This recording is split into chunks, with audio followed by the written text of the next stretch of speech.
কটা রেডি হয়ে গেছি, একটু কটা বাজে একটু বলি, তারপরে বলছি। এত তাড়াতাড়ি রেডি হলাম কেন? এখানে বাজে 11টা 20। তো রেডি হওয়ার কারণ হচ্ছে আমার স্নান বাদ দিয়ে বাকি সব কাজই হয়ে গেছে। রান্নাঘরটা পরিষ্কার করা কমপ্লিট, ঘরটা পরিষ্কার করাও কমপ্লিট। এখন বৃষ্টিটা নেই, হালকা হালকা রোদ উঠছে, না হলেই ভালো। তো সেদিন বলছিলাম আমার গাড়িটা নিয়ে একটু সমস্যা হয়েছে, তো গাড়িটার জন্যই যাবো একটু আরটিও অফিসে, দেখি কী কী ডকুমেন্টস জমা দিলে যদি এগুলো এই কাজটা হয়।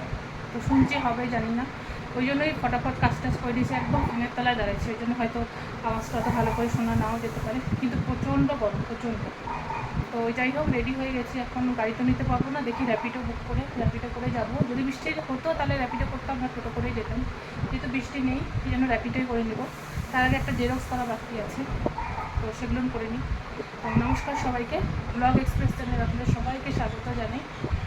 আজকে হচ্ছে কীবার, আজকে বুধবার। তো ঠিক আছে, বেরিয়ে এটা জেরক্স করে তারপরে একবার র্যাপিডো বুক করবো।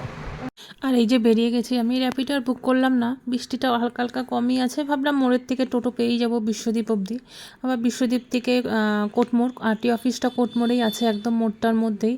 তো ভাবলাম ওখান থেকে কোনো অসুবিধা নেই, ওখানে থেকে টোটো বা অটো পেয়েই যাব। তো যার জন্য আর র্যাপিডো বুক করলাম না। আর এই যে বেরিয়ে গেলাম, যাই দেখি যদি কাজটা হয় খুবই ভালো হবে। তো বাড়িতে চলে আসছি। এই যে এখন বাজে ওই 1:30টার মতো, তাড়াতাড়ি হয়ে গেল। জানি না এই কাজটা হবে কিনা, যদি হয় আপনাদের সাথে অবশ্যই আমি এর অভিজ্ঞতাটা শেয়ার করব, হলো কি না হলো। যদি হয় তো তাহলে খুবই ভালো হবে, যদি না হয় তো খুবই খারাপ হবে। তো যাই হোক, বাড়িতে চলে আসার পরে যে ডুগলু হচ্ছে খাওয়া দাওয়া করতে বসছে।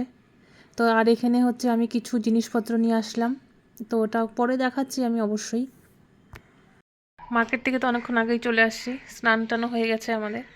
তো যাই হোক, যখন আমি গেছিলাম পুরো বৃষ্টি পড়ছিল, তো ওই জন্য জামা কাপড়গুলো আমি এখানেই দেওয়া। তো যাই হোক, এখন করব সিদ্ধ ভাত, রান্নাবান্না তো কিছু করিনি, তাই জন্য সেদ্ধ ভাতই বসাবো, গুলটুসও চলে আসবে। তো ঠিক আছে, করি সিদ্ধ ভাত। সিদ্ধ ভাত বলতে যাই, মসুর ডাল দিয়ে যে সিদ্ধ ভাতগুলো হয়, গাজর আলু এসব দিয়ে একটা সিদ্ধ ভাত করবো। ঠিক আছে, বসাইনি, কেটে নিই আমি, তারপর দেখাবো কী কী দিলাম ওটার মধ্যে। এই যে সেদ্ধ ভাত বসানোর জন্য এখানে মসুর ডাল আছে।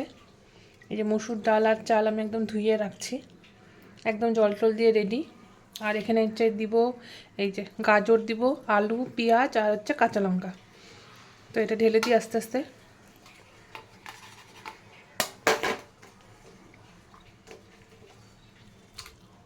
এই যে সবজিগুলো সব দিয়ে দিচ্ছি, এর মধ্যে দিব একটু লবণ, বেশি না, খুব একটা না, খাওয়ার সময় তো দিবই, জাস্ট এতটুকু দিলাম। আর দিব সর্ষার তেল, যেহেতু মসুর ডালটা আছে তো সর্ষার তেলটা দিতে হবে, ওই জন্য অল্প একটু সর্ষার তেল, পরে তো ঘি টি নিয়ে নেওয়াই যাবে। এই যে জাস্ট অল্প একটু সর্ষার তেল দিয়ে দিলাম। এটা দিয়ে এখন এই যে গ্যাসটা এখন ধরিয়ে দেব। তো এটা হওয়ার পরে আমি দেখাচ্ছি কীরকম হয়।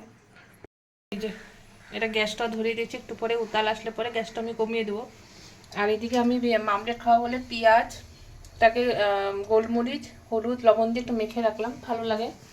আর এই যে সেদ্ধ ভাতটা কিন্তু খুব ভালো লাগে খেতে, আপনারা একবার ট্রাই করে দেখবেন।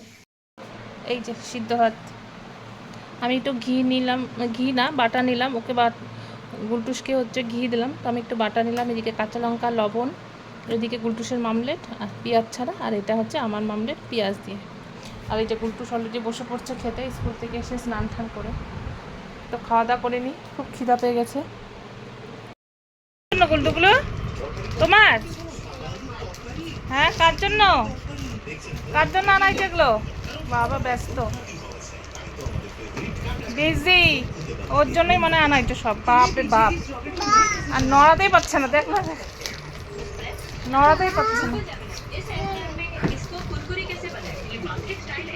নড়াতেই পারতেছে না ছেলেটা।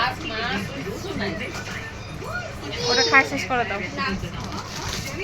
নড়াতেই পারছে না এটা। যেহেতু আরটি অফিস থেকে আমার 12টার মধ্যে কাজ হয়ে গেছিলো, কাজ বলতে ডকুমেন্টস যেগুলো জমা দেওয়ার ছিল গাড়িটার জন্য সেটা দেওয়া হয়ে গেছে, কাজও হয়ে গেছিলো। তো আমার কিছু জিনিসপত্র নেওয়ার ছিল, এই যে কয়েকটা নাইটি আছে, তো নাইটি ফাইটি বেড কভার এগুলো নেওয়ার ছিল বলে নিয়ে চলে আসলাম। তো এগুলো একটু তাই একটু ভাইকে দেখাচ্ছি যে এগুলো এরকম এরকম আনলাম। অনেকক্ষণ ধরে ডুবলুও ট্রাই করলো, ব্যাগটা এদিক ওদিক করার খুব ভারী, তো ওকেও একটু খুলে খুলে দেখাচ্ছি। দেখো এটা হচ্ছে আমার ব্যবসার যেগুলো জিনিসপত্র হয় ওগুলোর জিনিসপত্র। কিছু নাইটি আছে, এটা হচ্ছে সুতির ওড়না, খুব সুন্দর ওড়নাগুলো, মানে খুবই সফট একদম ওড়নাগুলো, আর বেড কাভারগুলোও খুব ভালো। তো যাই হোক, ভিডিওটা তাহলে আজকে এখানেই শেষ করি। ভিডিওটা ভালো লাগলে লাইক করবেন, কমেন্ট করবেন, এবং তার থেকেও যদি বেশি ভালো লাগলে একবার সাবস্ক্রাইব করে নেবেন। আজ আসি, দেখা হবে অন্য ব্লগে। সবাই ভালো থাকবেন।